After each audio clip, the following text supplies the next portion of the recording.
Shake, Rattle, Roll. Jack Magasaka's Tale, Part 4 of 10. Ada picked me up off the ground and I indulged the four adults with a group hug.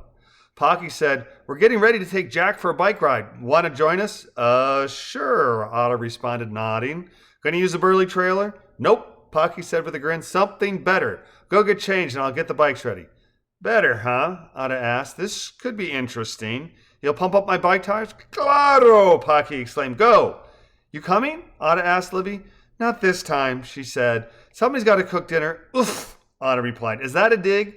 Not this time, Libby repeated with a wink. Go, she said, whipping both hands at him twice from the wrists, palms facing downward. Whoosh, whoosh. The adults laughed, but I didn't get the joke. I wonder what Pocky's something better might be. I tried riding bikes at Lola's house the last time we went for a visit, and it hadn't gone very well. I needed more practice, but with no bike of my own, it was kind of hard to hone a new skill. Pocky took the second bike off the car's rack, and after Lola pulled a pin at the bottom of the rack that allowed it to swing down and away from her car, she told me, "Push this button, Jack," as she held her car's key fob in front of me. I smiled at her silliness, but did as instructed. Pushing the button caused the Highlander to emit a slight popping noise, followed by a high-pitched wheeling, and then the back of her SUV rose high overhead. Let me get the suitcases out of the way, and then we can show you your surprises, she added, as she pulled a small and a large bag from the SUV storage space.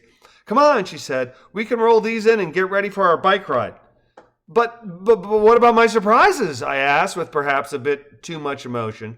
Jack, what's wrong? Lola said, upset with my distress. Use your words. I am using my words, I shouted, immediately ashamed at myself for losing my cool. Jack, Libby said, do you need to go to timeout? No, I need to do what we said we were going to do. See my surprises. Okay, buddy, Libby said, shaking her head. Let's go sit on the front stoop for a few minutes and calm down. I know you're excited, but this isn't how we're supposed to act. Oh, my gosh, I groused, complying with Libby's command. Adults are so unreasonable. Lola brought the two suitcases over and sat next to my left as Libby sat to my right. Lola offered her hand to me, but I refused it. I just needed a little time to compose myself and didn't feel like it should be my responsibility to entertain her at the moment. As we sat, Pocky came over with two matching white bicycle helmets and said, Here's two of the surprises. Matching helmets for you and Dada. You've gotten so big you need a new one, and Ada's is so old it should be thrown away. Hang tight and I'll get you another surprise.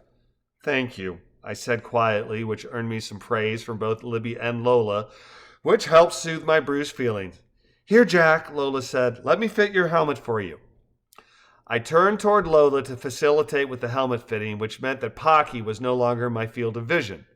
Just as my helmet was fitted, he came up next to me and sat down not one, but two new bicycles. Here you go, Buttercup, he declared. I think you'll fit the bigger one, but I brought a smaller one just in case. I stood, looked at the bicycles, looked at Pocky, and then emitted a shout of joy, thinking, Bicycles! Now that's a nice surprise.